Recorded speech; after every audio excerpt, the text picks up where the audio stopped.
Hari ini patut kita mengucap syukur kepada Tuhan karena atas perkenaannya Bapak Ibu dan saya kita diizinkan memasuki hari pertama di bulan yang kedua di tahun 2026.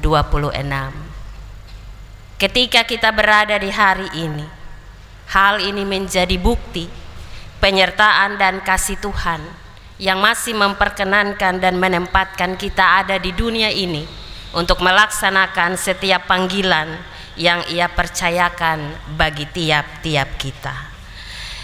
Memasuki bulan yang kedua ini kita dipayungi dengan tema di sepanjang bulan ini. Salib Kristus mengubah jalan sengsara menjadi jalan kemuliaan. Dan tema kita di minggu yang pertama ini, bertumbuh dalam iman dan pelayanan.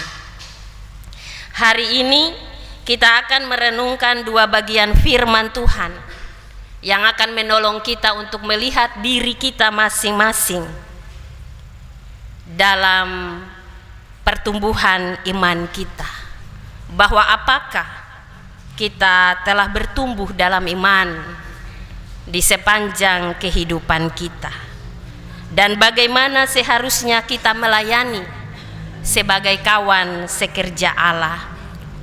Tetapi juga yang terpenting, bagaimana kita bisa bertumbuh dalam kasih karunia dan pengenalan akan Yesus Kristus.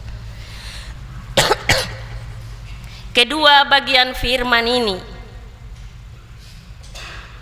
saling melengkapi, dan bagian firman yang pertama Korintus pasal 3 ayat 1 sampai 9 berbicara tentang pertumbuhan rohani dan pelayanan adalah proses yang dikerjakan oleh Allah.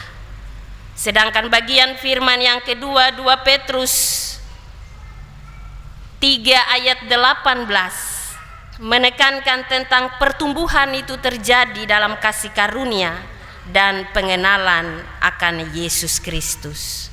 Bapak Ibu, saudara-saudara jemaat serta anak-anak yang saya kasihi dalam Tuhan Yesus. Perikop bacaan yang pertama, perselisihan.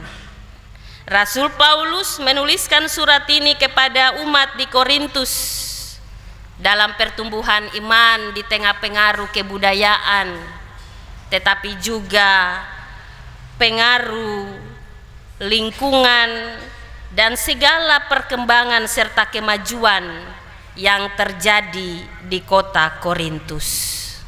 Dalam tantangan yang dihadapi umat Tuhan di Korintus ada dalam perselisihan, dan hal ini menandakan bahwa mereka belum bertumbuh sebagai orang-orang percaya di dalam Yesus Kristus.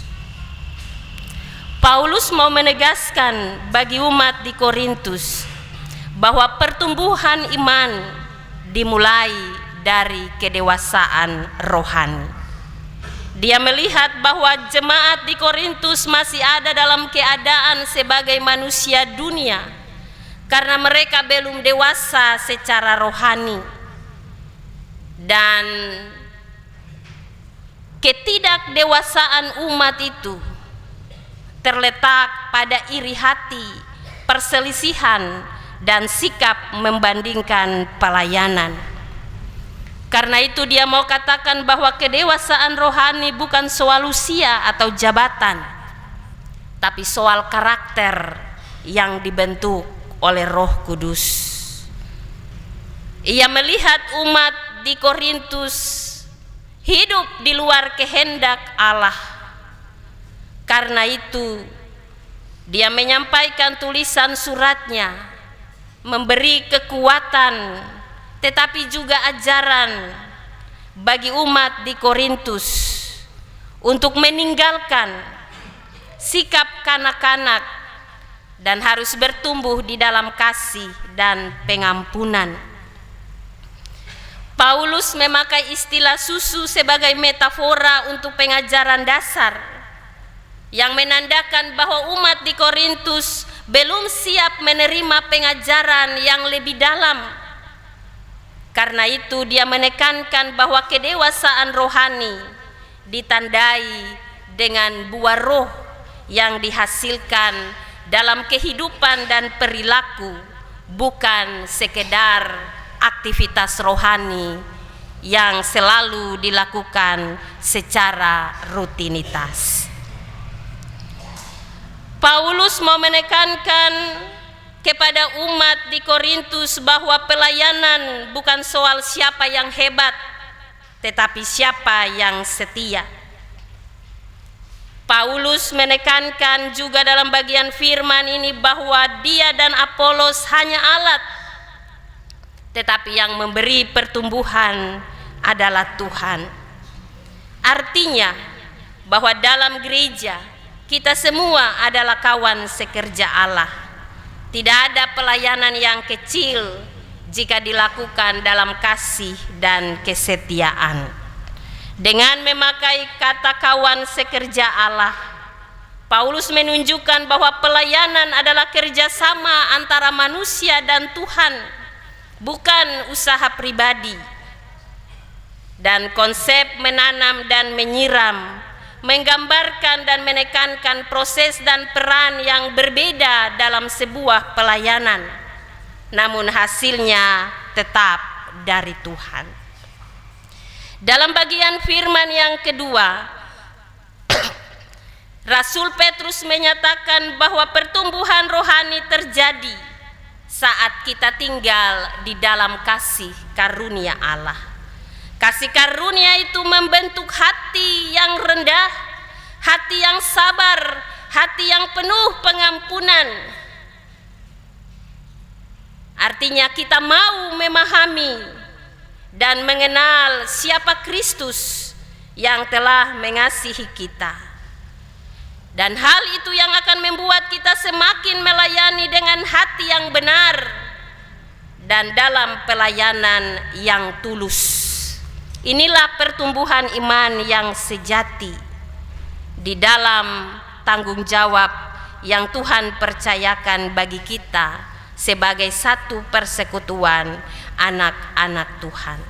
Dan pertumbuhan itu menandakan proses yang terus berlangsung dalam pengenalan akan Kristus. Sebab di dalam pengenalan akan Kristus itu adalah relasi atau hubungan yang menghasilkan transformasi dalam nilai-nilai kebaikan kasih yang menghasilkan buah roh dalam kehidupan kita.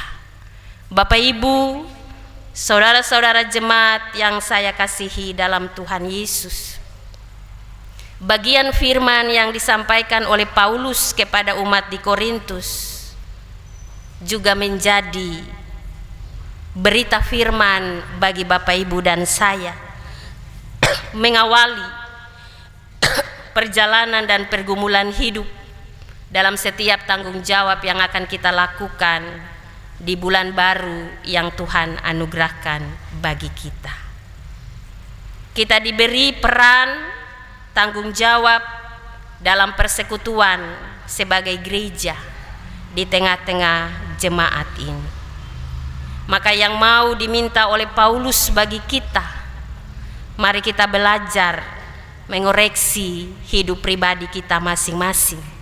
Apakah selama ini dalam pengenalan akan Yesus Kristus kita telah bertumbuh dalam iman dan menghasilkan buah-buah roh untuk jadi berkat bagi sesama dalam kehidupan kita? Ataukah di tengah persekutuan ini kita ada dalam perselisihan, kita ada dalam pengkotak-kotakan, membangun kubu-kubu untuk kepentingan kita dan bukan untuk kemuliaan nama Tuhan? Paulus mau mengajarkan kita untuk tidak lagi minum susu, tetapi harus makan makanan yang keras dengan setiap tantangan dan pergumulan pelayan-pelayan Tuhan sebagai kawan sekerja Allah.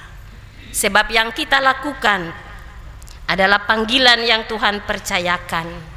Kita hanya berperan dan fungsi untuk menyiram, menanam, menabur, tetapi yang memberi pertumbuhan itu adalah Tuhan. Karena itu, dalam tanggung jawab pelayanan yang Tuhan percayakan bagi kita, di tengah persekutuan ini, mari kita bertumbuh dalam iman kepada kedewasaan rohani.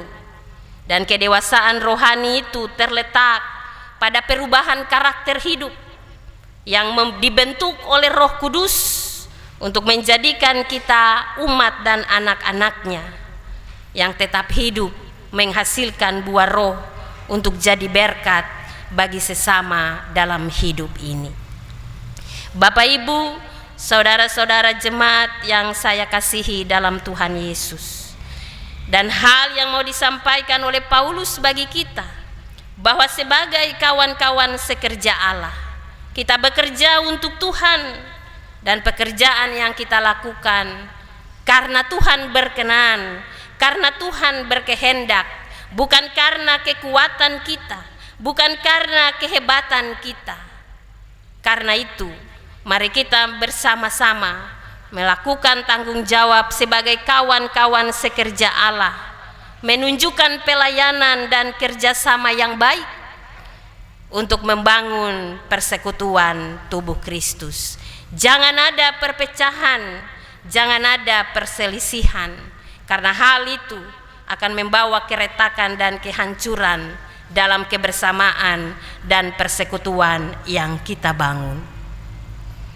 Di hari ini memasuki minggu yang pertama di bulan Februari, sekaligus dalam ibadah ini akan dilantik kedua hamba Tuhan untuk menjalankan tanggung jawab dalam peran yang Tuhan percayakan sebagai kawan-kawan sekerja Allah untuk melayani dalam ladang pelayanannya. Firman Tuhan ini mau mengajarkan kita semua sebagai murid-murid Tuhan untuk mari bertumbuh dalam iman, dan pertumbuhan iman itu terjadi ketika kita membaca firman Tuhan, memaknainya, dan kita menjadi pelaku-pelaku firman yang setia dimanapun kita berada. Hal yang kedua, supaya kita tetap bertumbuh dalam iman kepada kedewasaan rohani, kita harus ada dalam hubungan doa yang tidak terputus dengan Tuhan, supaya kehidupan kita dan kedewasaan rohani kita itu akan tercapai sebagai milik kepunyaan Tuhan. Tetapi kita mesti ingat bahwa pertumbuhan rohani bukanlah proses yang instan, tetapi proses seumur hidup. Seperti tanaman, kita perlu butuh waktu, perawatan, kesetiaan, dan Tuhan akan memberi pertumbuhan.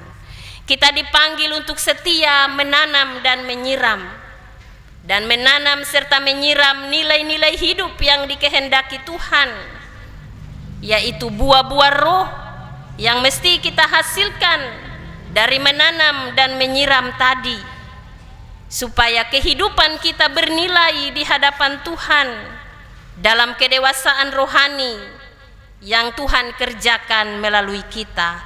Karena itu berilah diri untuk kita berproses bersama Tuhan, dan proses itu mungkin sulit sebab jalan Tuhan adalah jalan salib, tetapi Dia akan membuka dan mengubah jalan itu untuk menjadi jalan kemuliaan ketika kita berdiri dan memberi diri untuk berproses di dalam ketekunan, menerapkan kehendak Tuhan di tengah setiap tantangan, ancaman, persoalan, dan pergumulan. Kita dipakai Tuhan sebagai pelayan-pelayan di dunia ini. Dan karena itu pelayanan yang kita lakukan bukan soal siapa yang bekerja lebih keras, tapi siapa yang memberi ruang bagi Allah untuk bekerja. Ketika memberi ruang ini bagi Allah, berarti hanya hikmat Allah yang menyertai dalam semua pelayanan yang kita lakukan. Itu berarti tidak ada iri hati, tidak ada kesombongan, tidak ada sikap egois yang menjatuhkan atau mengkhianati dalam kenyamanan pribadi yang mengorbankan sesama. Tidak ada perselisihan. Sebab kepemimpinan transformatif bukan soal siapa yang hebat, siapa yang lebih kuat, tetapi siapa yang taat dan setia sampai akhir dalam panggilan kita. Karena itu dalam pelayanan di ladang Tuhan, setiap orang yang terpanggil dan bekerja baginya tidaklah sempurna. Kita punya kekurangan untuk hidup bergantung kepada Tuhan, tapi juga kita memiliki kelebihan sebagai karunia, sebab kesempurnaan itu milik Kristus. Tuhan yang akan melengkapi setiap orang percaya dalam tugas dan pelayanan. Kita hanya perlu memberi diri untuk dipakai Tuhan sebagai alat berkat bagi orang lain. Jika dalam pelayanan ada perbandingan karena peran kerja yang berbeda-beda, itu hal yang wajar. Firman Tuhan katakan, aku menanam, Apolos menyiram, tetapi Allah memberi pertumbuhan. Bekerja sama antara manusia dan Tuhan. Itu berarti bukan usaha kita semata-mata dari manusia, tetapi sesungguhnya karena peran Allah yang memberi pertumbuhan dalam setiap pelayanan pengabdian yang kita lakukan. Dengan memahami kebenaran firman ini, maka bagian firman ini mau memberi pemahaman bagi kita untuk tidak harus bermegah, tidak merasa iri hati, bahkan berselisih dengan peran yang Tuhan percayakan bagi tiap-tiap kita, sebab kita semua adalah kawan sekerja Allah dan dipakai sebagai alat dalam tangannya untuk melayani pekerjaannya. Karena itu tetaplah setia, tetaplah membangun kerjasama dalam pelayanan, tetaplah saling menghargai satu dengan yang lain, sebab pada akhirnya Tuhan yang akan beranugerah dalam kesetiaan dan ketulusan tiap-tiap kita, dan Ia akan menempatkan upah serta berkat yang disediakan sesuai dengan kehendaknya. Begitu juga kehidupan kita sebagai jemaat, sebagai ladang bangunan Allah. Ada begitu banyak peran pelayanan yang Tuhan percayakan bagi setiap orang, dan disinilah nilai kesetiaan kita diukur. Apakah kita bisa tetap setia dalam pelayanan ataukah tidak? Sebab kita akan dipertemukan dengan orang-orang yang berbeda karakter, yang berbeda pemahaman untuk menguji iman kita.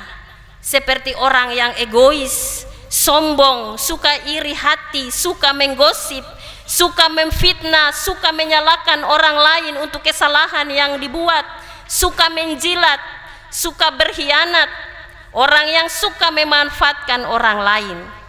Dan ini adalah gambaran orang-orang dunia yang masih hidup dalam kehidupan yang lama.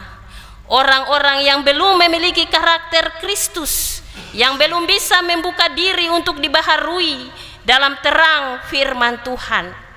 Maka mari kita bertahan dalam kehidupan yang Tuhan anugerahkan dan percayakan bagi kita, dan tetap bertumbuh dalam iman kepada Tuhan. Sebab pertumbuhan rohani akan terjadi saat orang percaya, Bapak Ibu dan saya, kita tinggal di dalam kasih karunia-Nya. Ini pertumbuhan iman yang sehat, mencakup kedewasaan emosi dan relasi yang dalam dan dengan Kristus, tetap menunjukkan pengampunan, sabar, rendah hati, tetap berdoa untuk mereka. Karena itu jadi orang percaya yang semakin mengenal Kristus akan membuat kita semakin melayani dengan hati yang benar dan dalam pelayanan yang tulus.